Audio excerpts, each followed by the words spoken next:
History. This is Hawaii's first ever ABC stores. Just kidding. These were an experimental project. These are made out of concrete PVC pipe.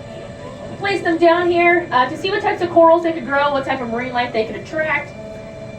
You're going to notice there's not a whole lot of corals. There are corals growing on them, just not a whole lot.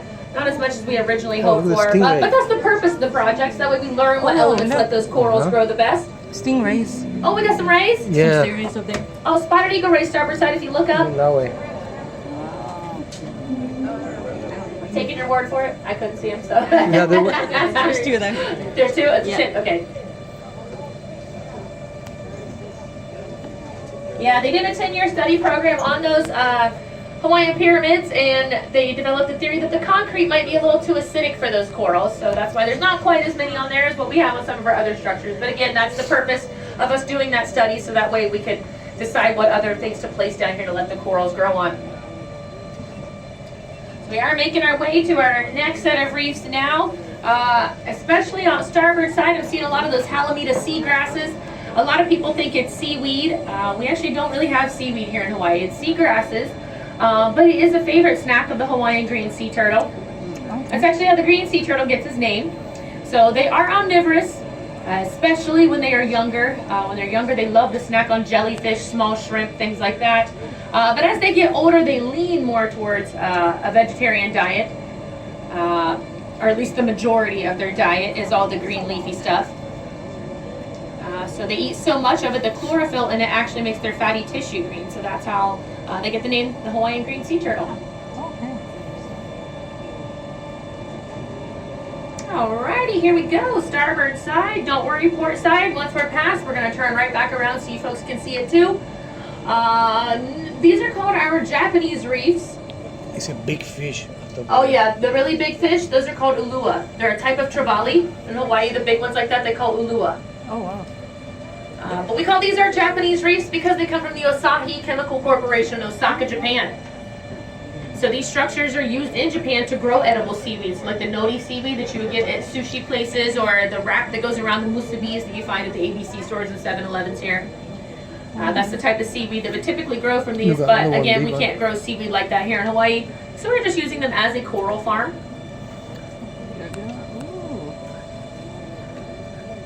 Those are jacks. That's a jack. Is it? Yeah, big trevallies are up there. Yeah, so the small ones in Hawaii they call papio, but if they're over 10 pounds, they call them ulua. Okay. This is cool. Oh yeah. Oh, look at the sign right there. Lots of cauliflower corals growing on the Japanese reefs out there. It just look like a big head of cauliflower. That's why they're called that. Oh.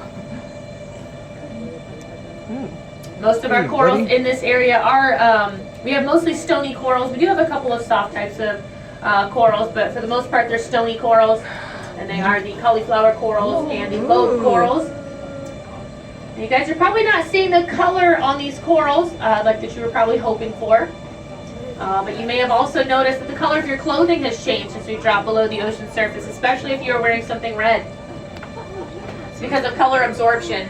So red is the color that we lose the ability to see first. We start to lose the ability to see it for what it is at about 20 to 30 feet. Wow. We are now 91 feet down. Yeah, so I'm a diver here at Atlantis, and I do dive all the time, and you really have to be just within a couple of inches of these corals to actually see the color of them. So the cauliflower corals are different shades of red, and the lobe corals are different shades of yellows, greens, and light blues, and you're probably thinking I'm pretty crazy for saying that. And you're right, I am. But not about the color.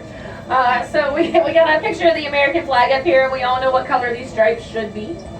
But to me, they just kind of look almost brown, I guess. Definitely not red. But if I shine light on them, they do turn red again.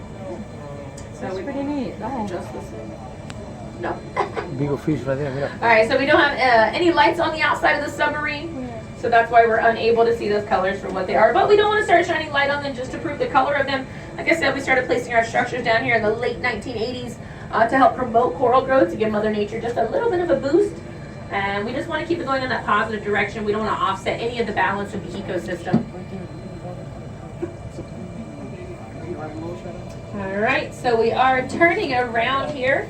So port side is going to see the Japanese drink. What do we see? Oh, right there. We know. Starfish. Oh, yeah, yeah. We have tons and tons of starfish here. Different, so knobby sea stars, pincushion sea stars. My favorite is, well, not my favorite, the softest, is the purple velvet sea star. My favorite is actually the crown of thorns. The crown of thorns is the only venomous sea star there is, and most sea stars have 5 arms. The crown of thorns can have 9 to 21 arms. Wow. Yeah, pretty impressive. If I see one, I will definitely point it out. I always point them out because I love them.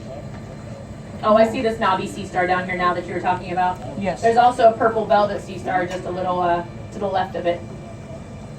Oh. Yeah, this is deep. Yeah, we're 81 feet down. 81. Oh yeah, guys, sorry, I did forget to point out the digital depth gauge. We do have one up front here on port side and one in the back there on starboard side. So you guys can use that at any time if you're curious as to how deep we are.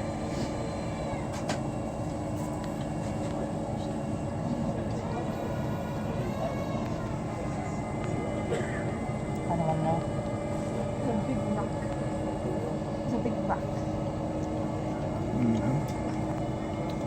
Come on. All right, guys, it's also not uncommon to see many sea cucumbers. They're just gonna look like a big giant lazy worm lying out there. And also more fish with that long looking ponytail. That ponytail is called a pennant. Those are pennant butterfly fish. The yellow fish with the black spot on the tail are called millet seed butterfly fish. They use that spot on their tail to fool their predators. They use it as a false eye. We got a lot of these little papillos. Remember, if they're bigger in Hawaii, they call them ulua. Those fish can actually get pretty impressive. They can get up to a couple of 100 pounds. We'll probably see some of those much larger ones later. The largest caught on record was caught in Maui at 191 pounds.